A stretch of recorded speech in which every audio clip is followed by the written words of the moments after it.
और इस्फहान से खबर आ रही है, इस्फहान में रिहायशी इलाके में बमबारी हुई है। अमेरिकी इजरायली हमले में 26 लोग मारे गए हैं, 7 बच्चे और 7 महिलाओं की मौत की पुष्टि हो गई है। अभी तक 7 बच्चों और 7 महिलाओं के मारे जाने के बारे में खुलासा हो चुका है और यहां उसकी तस्वीरें आप देख रहे हैं। जरा ये देखिए, यहां ये नागरिक ठिकाना है, यहाँ जो कारें खड़ी हुई हैं, यहाँ ये बिल्डिंग है, ये जो आवासीय बिल्डिंग है, इसको देखकर आपको अंदाजा लग रहा होगा कि ये असल में है जरूर इस्फहान में, लेकिन ये नागरिक ठिकाना है और इसको इस बात की सजा मिली है कि इस्फहान में नागरिक ठिकाना क्यों है। अगली खबर के बारे में आपको बताता हूं, उसको भी जब आप देखेंगे तो ये स्पष्ट हो जाएगा कि एक्चुअली चीजें किधर जा रही हैं। हिजबुल्लाह ने इजरायली टैंक उड़ाया, दक्षिणी लेबनान में मार्कवा टैंक ध्वस्त, दी सिरियाने शहर में आमने सामने की जंग। यहां देखिए जरा, ये दक्षिणी लेबनान अगर आप देख रहे होंगे इस समय, अगर आपने मैप को एक बार भी ध्यान से देखा होगा तो लेबनान का जो दक्षिणी इलाका है वो लगता है इजराइल के उत्तरी इलाके से। दोनों जहां मिलते हैं वहां एक का दक्षिणी हिस्सा है और जाहिर है दूसरे का उत्तरी हिस्सा, और यहां पर दक्षिणी लेबनान में यह मार्कवा टैंक ध्वस्त किया गया है, जिसकी तस्वीरें आप यहां पर देख रहे हैं। अगली खबर देखिए, ईरानी सेना के ठिकाने पर जबरदस्त हमला हुआ है। अमेरिकी फौज ने IRGC ठिकाने को उड़ाया, अमेरिकी बेस पर यहीं से हो रहा था हमला। अमेरिकी बेस पर जहां से हमला हो रहा था उस जगह को उड़ाया गया। और ये तस्वीरें, इस तरह की ब्लैक एंड व्हाइट तस्वीरें, जहां ये क्रॉस एयर में आप देखते हैं किसी जगह को फिक्स किया जाता है और फिर उसको हमेशा के लिए फिक्स कर दिया जाता है, ये जनरली सेंटकॉम की तरफ से आने वाली तस्वीरें होती हैं। और इसी तरह की एक तस्वीर आज फिर मैं आपके सामने यहां रख रहा हूं। इस जगह को आइडेंटिफाई किया गया कि ये एक तरीके से यहां लॉन्चिंग साइट है जहां से ईरान की मिसाइलें निकलती हैं और मिडिल ईस्ट में अमेरिकी बेसिस को निशाना बनाती हैं। इस जगह को पहचाना गया, मिसाइल्स की ट्रेजेक्ट्री को पकड़कर इस जगह तक पहुंचा गया और फिर इस जगह को उड़ा दिया गया। तस्वीरें दुनिया के लिए जारी कर दी गई। अगली खबर, युद्ध के बीच डॉक्टर मसूद पेजेश्कियान, उनका नया वीडियो। लोगों के बीच सड़क पर उतरे पेजेश्कियान, स्टोर्स में जाकर लोगों से मिलते दिखाई दिए। ईरानी राष्ट्रपति पेजेश्कियान का वीडियो आपको याद होगा, इससे पहले करीब 15 दिन हुए होंगे तब भी, और उनके साथ तब अली लारीजानी भी थे। अली लारीजानी जो अब जाहिर है मारे जा चुके हैं, तब मसूद पेजेश्कियान भी थे, अली लारीजानी भी थे, उनके साथ कुछ और महत्वपूर्ण लोग थे। और इसी तरह से लोगों के बीच में जाकर न सिर्फ उनका हौसला बढ़ाया था बल्कि दुश्मन को यह बताने की कोशिश की थी कि तुम्हारे इतने हमलों के बावजूद हमारे यहां अंदर हम नॉर्मलसी मेंटेन करने में कामयाब रहे हैं और तुम्हारे यहां हम खलबली मचाते रहेंगे। आज इसी तरह की तस्वीरें फिर से सामने आई हैं और यहां मसूद पेजेश्कियान लोगों से बातचीत करते हुए दिखाई दे रहे हैं। इसका बहुत बड़ा साइकोलॉजिकल इंपैक्ट होता है। कितना इंपैक्ट होता है, किस तरह का होता है, क्यों ये तस्वीरें जंग के दौरान जारी की जाती हैं? क्योंकि आपको याद होगा इसी तरह की तस्वीरें रशिया यूक्रेन वॉर के बीच में न सिर्फ रशिया की तरफ से बल्कि यूक्रेन की तरफ से जेलेंस्की भी आपको कई बार दिखाई दिए, जहां वो आर्मी फटीग में लोगों के बीच में जाकर घुलते मिलते और उनसे बातचीत करते हुए दिखाई दिए। क्यों इस तरह की तस्वीरें ली जाती हैं, जारी की जाती हैं? इनका मतलब क्या है? इंटरनल ऑडियंस के लिए मतलब क्या है, एक्सटर्नल ऑडियंस के लिए मतलब क्या है, ये आगे हम अपने मेहमानों से जानेंगे। लेकिन तेल अवीव पर ईरानी अटैक का लेटेस्ट वीडियो आपके सामने रखता हूं। ईरान ने तेल अवीव पर दागी मिसाइलें, आसमान में ईरानी मिसाइलों का वीडियो देखिए जरा। घनघोर लड़ाई आसमान से ही देखिए जरा, आसमान में ये सफेद लकीरें जो दुश्मन के लिए तबाही की दास्तान एक तरीके से आसमान में उकेरती हुई आगे बढ़ती हैं। ये देखिए जरा, यहां ये बहुत स्पष्ट आपको दिखाई देगा। और अब अगली खबर, सऊदी अरब में आज फिर से हमले हुए। ईरान ने यूनाइटेड स्टेट्स बेस पर किया अटैक, अमेरिकी ठिकाने पर हुआ भीषण विस्फोट। हमले रोकने में फेल हुआ defence system. Air defence system in तमाम जगहों पर कहां कहां कारगर हुआ है, कहां उसने असल में अपने ही किसी फ्लाइंग ऑब्जेक्ट को दुश्मन समझकर मार दिया, यह भी आपने देखा है, और कहां वो वाकई इंटरसेप्ट करके दुश्मन के प्रोजेक्टाइल को रोकने में कामयाब हुआ, यह भी आपने देखा। लेकिन ज्यादातर जगहों पर यह जो तबाही है वो बेशक 10% की 20% की होती हो, अगर 100 प्रोजेक्टाइल्स लॉन्च किए गए हों उनमें से 20 ही गिरते हों, लेकिन जिस जगह पर एक भी गिरता है उस जगह के लिए वो 100% डैमेज होता है। और ऐसे ही एक जगह के लिए, सऊदी में इस बेस के लिए, ये 100% डैमेज की दास्तान यहां आपको इस तस्वीर में दिखाई दे रही। आज कुवैत पर ईरान का बड़ा हमला हुआ, यह खबर भी देखिए। कुवैत एक बार फिर से निशाने में। कुवैत के शुवैक पोर्ट पर ड्रोन से हमला बोला गया। शुवैक पोर्ट पर सुसाइड ड्रोन से विस्फोट और ये भीषण तबाही। और ये देखिए ये कितनी बड़ी आग है यहाँ पर। ये इसका दायरा अगर आप देखें, वो पूरा इलाका जिसको इस आग ने अपनी जद में लिया हुआ है, और वो पूरा इलाका जहां जो ये धुएं और आग की जद में दिखाई दे रहा है, अगर आप देखेंगे फायर टेंडर्स को यहां देखेंगे तो यहां की स्थिति का अंदाजा आपको हो जाएगा कि कुवैत में इस हमले के बाद किस तरह की अफरा तफरी मची होगी। आगे हम ये भी जानने की कोशिश करेंगे कि अब जो ये बात फैलाई जा रही है, ये फैलाई जा रही है या ये सब्सटेंस है जो लीक होकर बाहर आ गया है कि ईरान क्या वाकई परमाणु बॉम्ब बना चुका है। पूरी दुनिया में इस बात की बड़ी चर्चा है, बहुत हल्ला है और इसको कई जगहों पर अपनी अपनी बातें कहकर सब्सटेंशिएट भी कहा जा रहा है। किन बातों में दम है और कौन सी है कोरी, आज यही हमारे गेस्ट जो हमारे साथ जुड़ रहे हैं आपको बताएंगे। मेजर जनरल अश्विनी श्रीवास्तव हमारे साथ आज की इस चर्चा में शामिल हैं। एयर मार्शल पीके श्रीवास्तव हमारे साथ है, बहुत दिनों बाद सर, बड़ी खुशी हो रही है एक बार फिर से आपको अपने बीच में यहां पाकर। और प्रोफेसर राजन कुमार, प्रोफेसर साहब जो हैं वो विदेश मामलों के खास जानकार हैं, विशेष जानकार हैं, उनके साथ चर्चा होगी। आशीष सिंह डिफेंस जर्नलिस्ट हमारे साथ इस चर्चा में शामिल हो रहे हैं। परमाणु बम बनाने की तैयारी में ईरान है, ये तो आप लगातार सुन रहे हैं कि अमेरिका कहता रहा है, इजराइल कहता रहा है। कहा यह जा रहा है कि परमाणु अप्रसार संधि से बाहर जा सकता है ईरान। ईरान सरकार पर परमाणु नीति में बदलाव का दबाव है। इंटरनल ऑडियंस लगातार यह दबाव बना रही है कि एनपीटी का मतलब क्या है। जब बम बनाने की तोहमत लगाकर हमको इतना मारा गया तो फिर इस तरीके में एनपीटी को भी अबाइड करना, उसमें बने रहने का मतलब क्या है। जेपीसीओए पहले इससे खुद ही हमको बाहर कर दिया गया, हमने इसमें दस्तखत किए और अमेरिका ने दादागिरी दिखाते हुए इससे बाहर कर दिया। अब हम एनपीटी के सदस्य बने क्यों हुए हैं? हम क्यों नहीं उससे बाहर आ जाते? जब हम पर तोहमत लगाकर हमारे ऊपर इतना बड़ा हमला कर दिया गया है तो एनपीटी में बने रहने का मतलब क्या है? ये एक बहुत बड़ा दबाव पड़ रहा है वहां के रिजीम पर कि नॉन प्रोलिफरेशन ट्रीटी से बाहर आओ। मैं आपको यह भी बताता चलूं कि कुछ एक मुल्क जिसमें हमारा देश भी शामिल है, भारत भी शामिल है, इजराइल भी शामिल है, इसमें नॉर्थ कोरिया भी शामिल है, पाकिस्तान भी शामिल है और इजराइल शामिल है, ये नॉन प्रोलिफरेशन ट्रीटी में अभी तक इन्होंने दस्तखत नहीं किए हैं। नॉन प्रोलिफरेशन ट्रीटी मतलब परमाणु अप्रसार संधि। परमाणु अप्रसार संधि में दस्तखत करने के बावजूद ईरान का कहना यह है कि अगर हमारे ऊपर इतने हमले हो चुके हैं तो फिर हमारा इस अहद में रहने का मतलब क्या है, हम इसमें क्यों बने हुए हैं, हम एनपीटी से बाहर क्यों नहीं आ जाते। अब जरा देखिए बार बार ट्रंप किस तरीके से यू टर्न ले रहे हैं।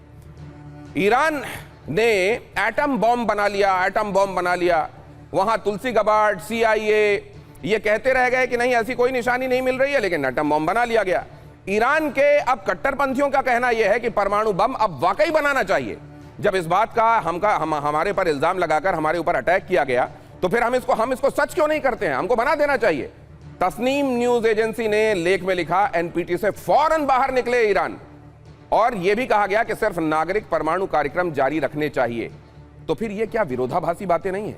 अगर नागरिक परमाणु कार्यक्रम जारी रखना चाहिए तो एनपीटी से बाहर आने का मतलब क्या है? क्या सिर्फ इसलिए क्योंकि उससे जासूसी और सर्वेलांस के रास्ते खुल जाते हैं, टोह लेने के लिए लोग आ सकते हैं, अमेरिका, इजराइल या IAEA के लोग आकर ये देख सकते हैं कि आपने कितना काम किया नहीं किया, क्या इसलिए वो बाहर आना चाहते हैं एनपीटी से? तस्नीम न्यूज एजेंसी कह रही है कि केवल परमाणु जो शांति पूर्ण इस्तेमाल होता है न्यूक्लियर एलिमेंट का, उसके लिए इसका इस्तेमाल हो, लेकिन हम एनपीटी से बाहर आ जाएं। ईरानी चैनल्स पर डिबेट के दौरान यह मांग दिखाई दी कि एनपीटी सस्पेंड किया जाए, परमाणु बम बनाया जाए। ईरान सरकार का दावा है परमाणु डॉक्ट्रिन में अभी कोई बदलाव नहीं हुआ है। बड़ा सवाल यह है कि खामेनेई परमाणु बम को हराम बताते थे, फतवा जारी कर दिया था उन्होंने, तो अचानक एटम बम की मांग क्यों बढ़ रही है? क्या ईरान ने परमाणु बम बना लिया है या बनाने के बेहद करीब है? अगर परमाणु बम नहीं बनाया है तो IAEA के वहां जाने पर रोक क्यों है? क्या ट्रंप को परमाणु का इनपुट मिला है इसलिए वो पीछे हट रहे हैं, इसीलिए उन्होंने रिस्ट्रेंट कदरन कंपैरेटिवली जो समझा जा रहा था कि वो दिखाएंगे एग्रेशन, वो नहीं देखने को मिल रहा है। क्या इस रिस्ट्रेंट के पीछे वो डेटरेंस है जो किसी परमाणु के किसी देश के पास होने से आ जाता है? इसको आइए समझने की कोशिश करते हैं। सबसे पहले आपको इसमें शामिल करना चाहता हूं PK Srivastava sir, how are you reading this? क्या ये एनपीटी से बाहर आना एक तरीके की खींच है कि हम एनपीटी का सर्टिफिकेशन रख के करेंगे क्या? जब हमको ये तोहमत लगाकर मारा जा रहा है कि हमारे पास परमाणु बम है, तो हम क्यों ना एनपीटी को सस्पेंड कर दें? या एनपीटी को सस्पेंड करने का मतलब यह है कि वो परमाणु बम बना चुके हैं और अब हमला भी कर सकते हैं? दिनेश, ये इतिहास गवाह है कि अगर किसी देश के ऊपर इतनी बॉम्बिंग की जाती है, इतने टारगेट्स जैसे 10,000 अमेरिका ने बोला है और लगातार इजराइल उनको बॉम्ब कर रहा है, तो हमेशा ये देखा गया है कि अगर वो सोसाइटी डिवाइडेड भी होती है तो यूनाइटेड हो जाती है। और उनको इसी बात के लिए मारा जा रहा है कि आप लॉन्ग रेंज की मिसाइल्स मत बनाइए और आप परमाणु बम को मत बनाइए। लेकिन आपने जो पूछा कि क्या परमाणु बम के करीब पहुंच चुका है या बना चुका है ईरान, क्यों लोग मांग कर रहे हैं? लोग ये कह रहे हैं कि एनपीटी में शामिल होने से हमें क्या मिला, हमें तो सिर्फ बॉम्ब मिले हैं अपने सौगात में। तो अब वो चाहते हैं, लेकिन दो चीजों से मैं बिंदु से जोड़ना चाहूंगा। पहला बिंदु यह है कि अगर आपको याद होगा, जो वहां के दक्षिणी में जो पहाड़ हैं वहां पर एक भूकंप आया था 4 से 5 रिक्टर स्केल पर, और अगर अंडरग्राउंड परमाणु बम का परीक्षण होता है तो इतना ही भूकंप आता है। जब उस वक्त मैं आज तक चैनल में बैठा हुआ था, मुझसे पूछा गया जब ये भूकंप आया था, ये शुरू की बात है, मैंने कहा ये अपने आप में एक भय वाली बात है। आप ये महत्वपूर्ण बात कर, आप अपनी बात पूरी कीजिएगा, लेकिन मेरा तो सीधा सा सवाल है सर, बहुत लेमेन्स क्वेश्चन। मान लीजिए मेरे पास परमाणु बॉम्ब है, और अगर नहीं भी है तो मेरे पर वो तोहमत लगाकर मेरे ऊपर तमाम अटैक किए जा रहे हैं, तो मुझे एनपीटी सस्पेंड करने की क्या जरूरत है? इतने सारे मेरे ऊपर सैंक्शंस लगे हुए हैं, मेरा जीना पहले ही दुश्वार किया गया है, मैं ना एनपीटी की परवाह करूं ना कुछ परवाह करूं। अगर मेरे पास परमाणु बम है तो चला कर दिखाऊं। दिनेश चलाएंगे नहीं, भय फैलाएंगे। अच्छा, परमाणु बम कोई भी नहीं चलाएगा, सबको ये बहुत बड़ी बात कही जा रही है। खुल गई अगर मुट्ठी तो वो फिर खाक की हो जाती है, बंद ही लाख की होती है। जितना काम परमाणु का डर करेगा वो परमाणु चला देना उतना नहीं करेगा, क्योंकि फिर तो ये हो जाएगा कि सेकेंडरी स्ट्राइक के समय ईरान का वजूद खतरे में आ जाएगा। इसलिए इसका डर फैलाना, ये जो बात पीके श्रीवास्तव कह रहे हैं बहुत महत्वपूर्ण है। लेकिन बम है या बम नहीं है, सवाल तो ये $1 मिलियन है। अगली खबर देखिए, ईरान को ट्रंप की आखिरी वार्निंग। ईरान के पास न्यूक्लियर प्लांट छोड़ने का आखिरी मौका, ईरान को परमाणु महत्वाकांक्षा छोड़नी पड़ेगी। ट्रंप ने कहा ईरान को अब अपने न्यूक्लियर एम्बिशन छोड़ने पड़ेंगे। ये ऐसा लग रहा है जैसे पूरी रामायण समाप्त होने के बाद एक कहा जाता है कि किसी ने पूछा कि अच्छा ये बताइए सीता जी किसके पिताजी थे। ये उसी तरह का सवाल, जब आपने इतना डिस्ट्रक्शन कर दिया, तमाम कर दिया, आप कह रहे हैं आपको न्यूक्लियर एम्बिशंस छोड़ने पड़ेंगे। ये क्या वाकई स्ट्रैटेजिक इंपॉर्टेंस है इस तरीके के किसी स्टेटमेंट का, या फिर वाकई ये स्टेटमेंट जो है ये दिखाते हैं कि ट्रंप का कोई विजन नहीं है? ईरान को परमाणु महत्वाकांक्षा छोड़नी पड़ेगी, न्यूक्लियर प्लान नहीं छोड़ा तो अंजाम भुगतना पड़ेगा। ट्रंप ने कहा अगर न्यूक्लियर प्लान नहीं छोड़े तो फिर अंजाम भुगतना पड़ेगा, ये कहा जा रहा है। इसका मतलब प्रोफेसर राजन, इस समय इसका इस तरह के स्टेटमेंट का कोई मतलब है?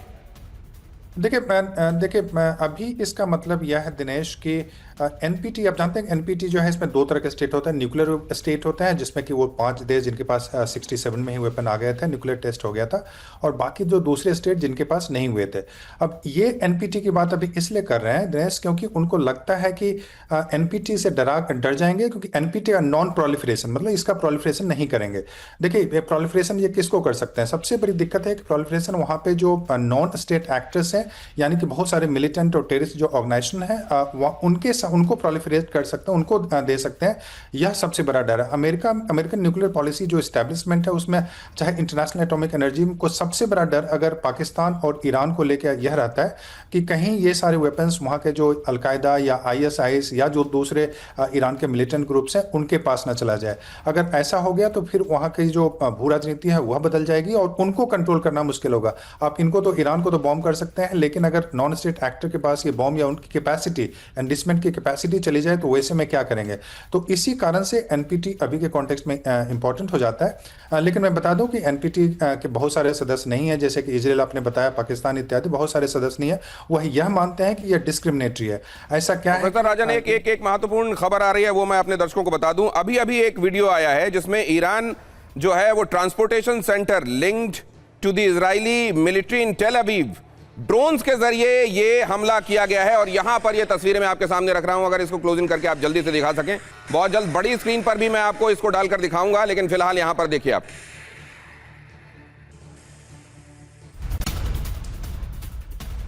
ये लीजिए खबर, देखिए जरा, इजराइल पर ईरानी हमले का नया वीडियो।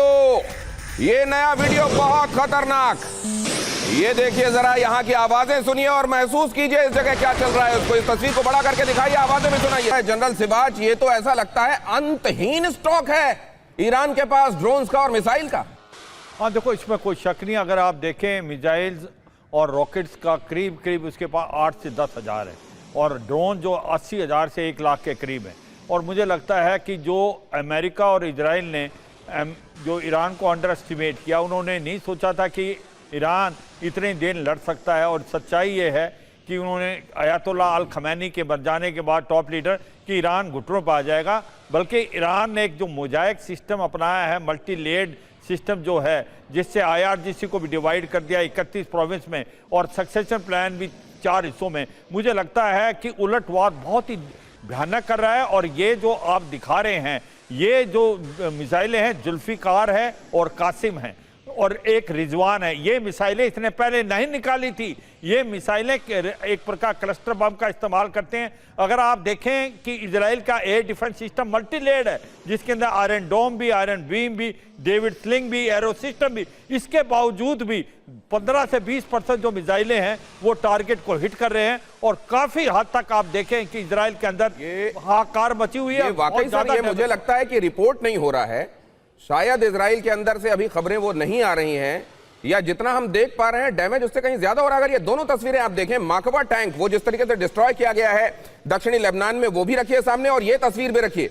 अगर आप ये रखेंगे तो ये लग रहा है जैसे एक इन सिंक अटैक किए जा रहे हैं। मतलब प्रॉक्सीज भी जो हैं वो सिंक्रोनाइजेशन के साथ अटैक कर रहे हैं। दोनों विजुअल जो आप ऊपर चलते हुए स्क्रीन पर देख रहे हैं, यहां पर आप देख रहे हैं किस तरह से माकवा टैंक ध्वस्त कर दिया गया, और दूसरी तरफ आप देख रहे हैं किस तरीके से ये ड्रोन्स और मिसाइलें एक के बाद दूसरी छोड़ी जा रही हैं। ये जो दिखाई दे रहा है आशीष, ये समझ में नहीं आ रहा है। अगर ये मोज़ेक डॉक्ट्रिन जिसको कहते हैं उसके तहत हो रहा है, जो टॉप लीडरशिप है मिलिट्री की भी वो ध्वस्त हो चुकी है, तो इतने सिंक में अटैक कैसे हो रहे हैं और प्रॉक्सीज भी इतने सिंक में अटैक कैसे कर रहे हैं? देखिए, ये लगातार प्रैक्टिस रही है, चाहे वो IRGC हो, हिजबुल्लाह हो या फिर PMF हो। इस तरह के अलग जो प्रॉक्सीज हैं वो आपस में आज की बात नहीं है। आज तो ये दुनिया के सामने निकलकर सामने आ रहा है, ideologically, politically, planning wise, execution wise, infrastructure wise. ये तो लगातार करते रहे हैं। जब से इजराइल ने गाजा पट्टी में एंटर किया था उसके बाद से ही हिजबुल्लाह लगातार अपना रोल प्ले कर रहा था। लेकिन ये जो दो तस्वीरें हैं, ये दो अलग अलग लेकिन समानांतर कहानी बता रही हैं। एक केवल तो तस्वीरें रखिए, आवाज जाने दीजिए, केवल तस्वीरें दिखाइए। हाँ। एक तो जो ऊपर वाली तस्वीर है जिसमें ड्रोन्स, अभी जो लेटेस्ट वीडियो फायर हुआ है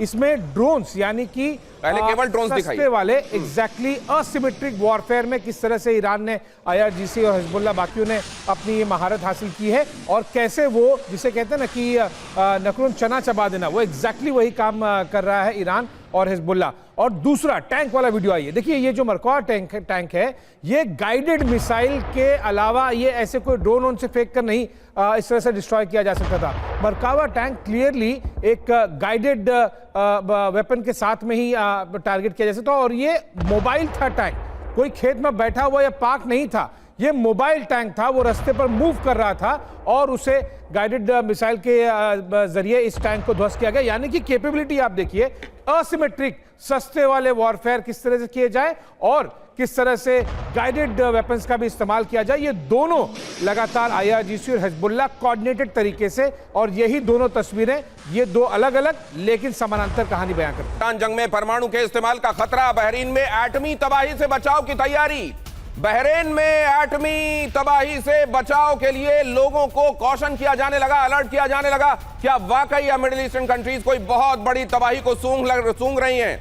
रेडिएशन से बचाव की ट्रेनिंग दी जा रही है नागरिकों को कहा जा रहा है अगर रेडिएशन होता है तो आपको कैसे सतर्क रहना है। रेडिएशन से बचाव के लिए लोगों को ट्रेन किया जा रहा है। बहरीन में क्या वाकई अब ये अगले लेवल पर जाने वाला है पूरा एस्केलेशन? क्या आपको भी ये डर, क्या आपको भी ये अंदेशा है PK श्रीवास्तव सर? दिनेश, ये अंदेशा तो अभी मुझे नहीं है, लेकिन एक अंदेशा जरूर है कि खर्ग आइलैंड को जिस तरह से बार बार ट्रंप कह रहे हैं कि हम इसको कब्जे में कर लेंगे, एम्फीबियस ऑपरेशंस करेंगे, और मरीन्स वहाँ से चल पड़े हैं, और 3 मरीन जो एयरक्राफ्ट कैरियर्स हैं वहाँ आ रहे हैं, और ये उम्मीद की जा रही थी कि ये ओवरवेलमिंग अटैक होगा तीनों वेक्टर से, लैंड वेक्टर से, आपके सी वेक्टर से, एरियल वेक्टर से। उस तरह के एलीट पैराट्रूपर्स भी आ रहे हैं। तो उस जमावड़े को देखते हुए ईरान ने ये बात कहनी शुरू की है कि हम अब कैपेबल हैं या तो डर्टी बॉम्ब को यूज करने के लिए, या जो बॉम्ब हमने बनाए उसके एक भ्रम फैलाया है या भय फैलाया है, और उसके लिए वो एक तरह का बैरियर बन गया है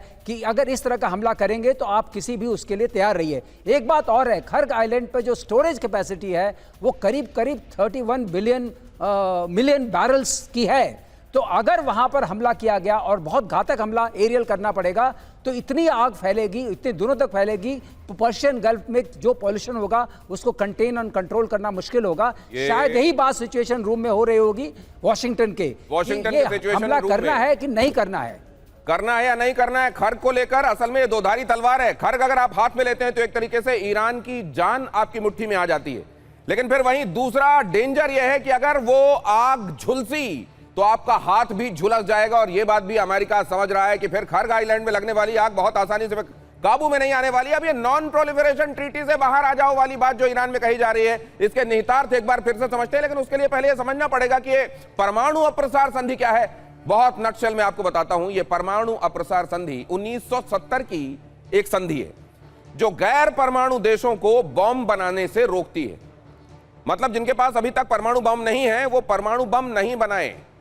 गैर परमाणु संपन्न देशों को IAEA की निगरानी स्वीकार करनी पड़ती है। इसमें परमाणु हथियार वाले देशों को निरस्त्रीकरण की तरफ बढ़ना पड़ता है, जिनके पास हैं उनको इन हथियारों से तौबा करना पड़ता है। राष्ट्रहित के खतरे के दौरान कोई भी देश NPT से निकल सकता है हालांकि, और ईरान 1970 से अभी तक NPT का सदस्य रहा है। ईरान NPT से अगर बाहर निकला तो IAEA की निगरानी खत्म होगी। असल में ईरान को सबसे ज्यादा दिक्कत इस बात की है कि इसके बहाने उसके यहां जासूसों की एंट्री हो जाती है। कानूनी तौर पर बम बनाने का रास्ता उसके लिए खुलेगा। मिडिल ईस्ट में एटमी रेस तेज हो सकती है। तो अगर ऐसा है तो NPT के बारे में इतनी देर बाद ईरान क्यों सोच रहा है प्रोफेसर राजन? देखिए, इसमें मुझे लगता है कि ईरान इसको एक तरह से एक लीवरेज जो होता है, एक तरह से धमकी की देने की कोशिश कर रहा है, और यह भी बताने की कोशिश कर रहा है कि आपके जितने भी अंतर्राष्ट्रीय कानून है, अमेरिका तो किसी भी कानून को भी मान नहीं रहा है, तो इसमें NPT में ईरान को रहने का क्या मतलब है? क्यों हम अगर इसकी बात अगर पेपर भी करें तो ऐसे भी ईरान एनरिच कर ही रहा था यूरेनियम। उसके पास 400 से ज़्यादा किलोग्राम एनरिच्ड यूरेनियम है, जिससे कि छोटी मोटी क्षमता बन सकती थी कुछ दिनों में बम बनाने की। तो मुझे लगता है कि उस जो एक दबाव है कि जो अंतर्राष्ट्रीय जो भी इस ढंग के कानून है जो ईरान को रोकता हो इस ढंग का यूरेनियम इनरिचमेंट से या डेवलपमेंट से, उससे निकल जाना चाहिए, क्योंकि ईरान पे जिस ढंग से बॉम्बिंग हुई है उसके बाद इस जो ट्रीटी है उसका कोई मतलब नहीं होता है। और तो उसको एक तरह से मुझे लगता है धमकी देने की कोशिश कर रहा है।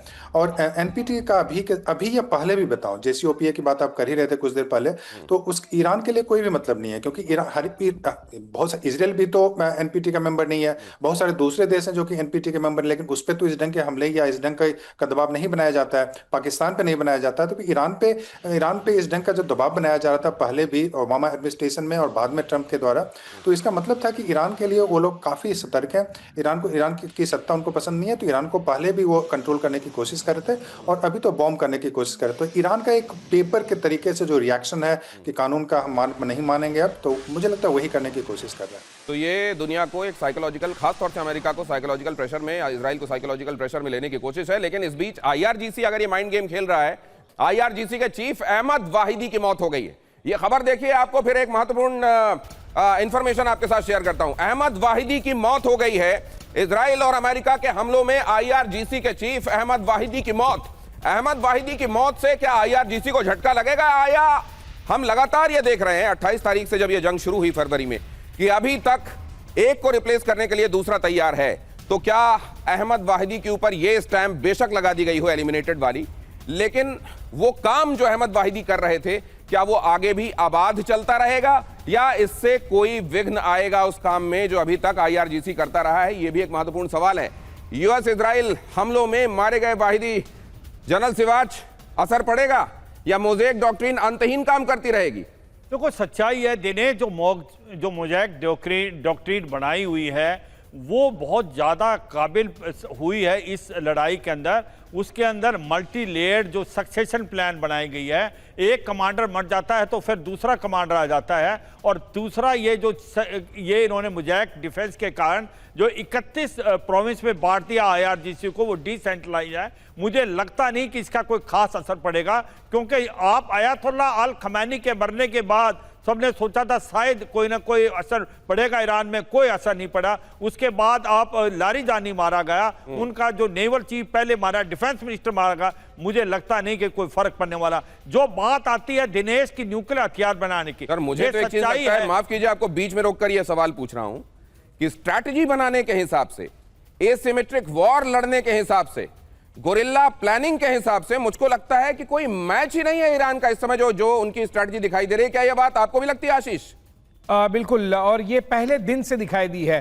28 फरवरी के बाद से जिस स्पीड से और जिस इंटेंसिटी से और जिस पैमाने पर जो रिटालिएशन आया था ईरान की तरफ से, तभी से क्लियर हो गया था कि ये लंबी तैयारी बहुत पहले से करके बैठे हैं। देखिए 3-4 वार्निंग जब इस तरह से अटैक किए गए थे यूएस और इजराइल की तरफ से ईरान के न्यूक्लियर लोकेशंस के नाम पर, तब वो इतनी वार्निंग्स काफी थी। उन्होंने काफी लंबी, काफी गहरी और काफी बड़े पैमाने पर तैयारी करके रखी हुई थी और उसमें कई सरप्राइज कार्ड्स भी थे। कुछ दिनों पहले वाला 4000 किलोमीटर की रेंज वाली मिसाइल कैसे भूल सकते हैं। अच्छा, मैं आप लोगों के पास एक क्विक राउंड के लिए आऊंगा। आप सारे लोग इंफॉर्मेशन के आधार पर डॉट्स कनेक्ट करना जानते हैं। आप सबके पास इतना लंबा तजुर्बा है जिसमें क्या हो सकता है आगे, आप लोगों को बहुत हद तक उसमें उसकी फीलिंग आ जाती है। मैं आप लोगों से जानना चाहूंगा कि क्या ईरान के पास परमाणु बॉम्ब या डर्टी बॉम्ब वाली कैपेबिलिटी है क्या? किसको आप में से लगता है, किसको लगता है नहीं है? केवल वक्त पर इस तरीके का ये केवल ब्लफ खेला जाएगा अगर खेला जाएगा ईरान की तरफ से। लेकिन पहले ये देखिए, अगर एनपीटी से बाहर निकलता है ईरान तो क्या क्या हो सकता है, खतरे क्या क्या है? एनपीटी से बाहर निकलने का मतलब यह होगा कि एक तरीके से एटमी होड़ बढ़ेगी दुनिया में। यह कहा जाएगा अगर वो बना रहा है तो हम क्यों ना बनाएं, अगर वो भी बना रहा है तो हम क्यों ना बनाएं। डेटरेंस अगर इससे होता है तो हम ही क्यों असुरक्षित रहें।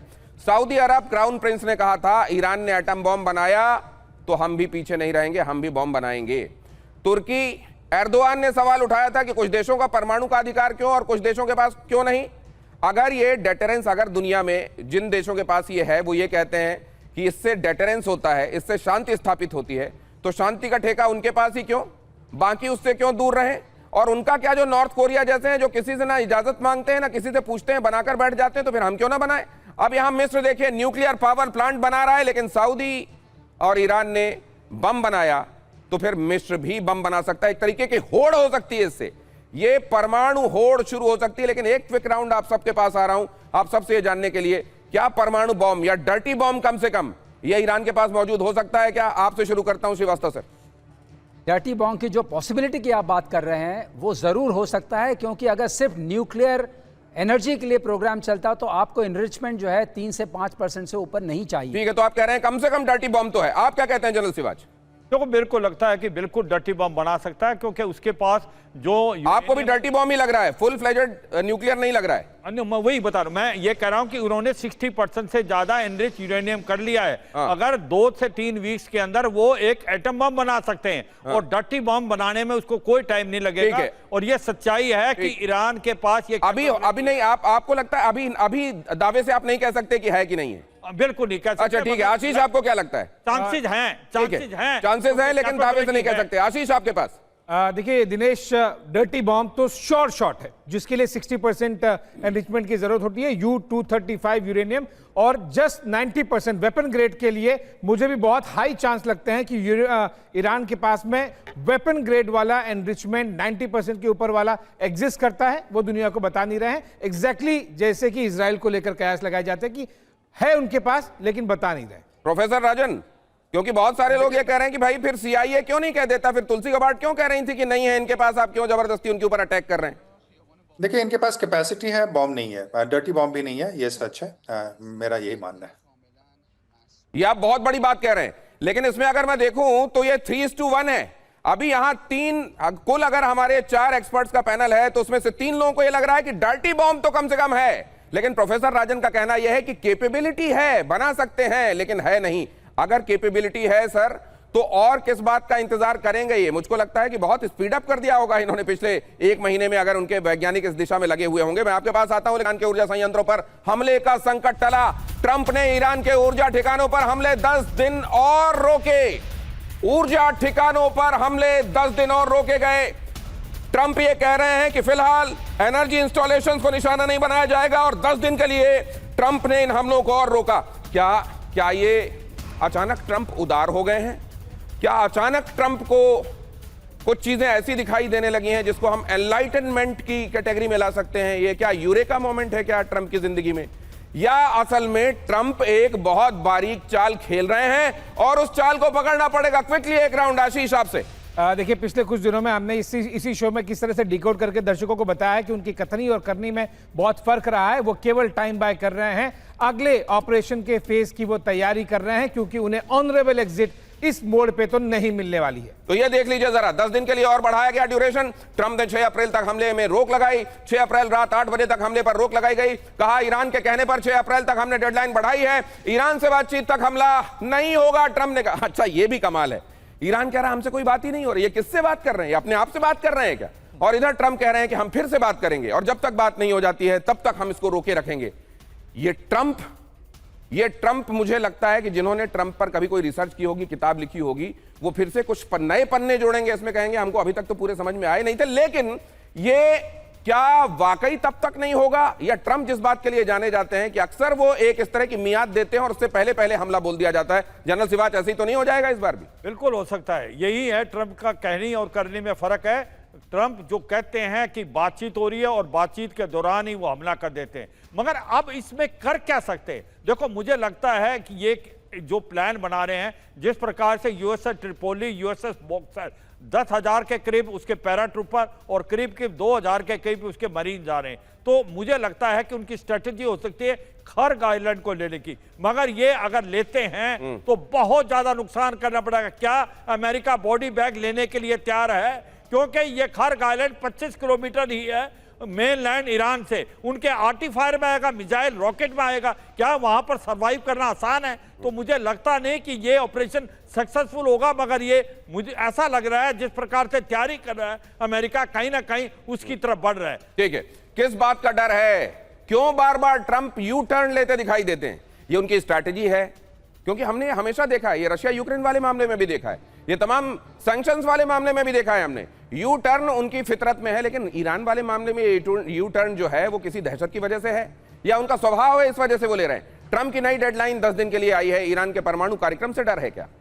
क्या वाकई परमाणु कार्यक्रम, क्या परमाणु बम है? ये अफवाह फैलते फैलते अब वाकई परमाणु बम या डर्टी बम है, ये बात समझ में आ रही है, इसलिए थोड़े से ये अब सुधरे हुए से नजर आ रहे हैं क्या?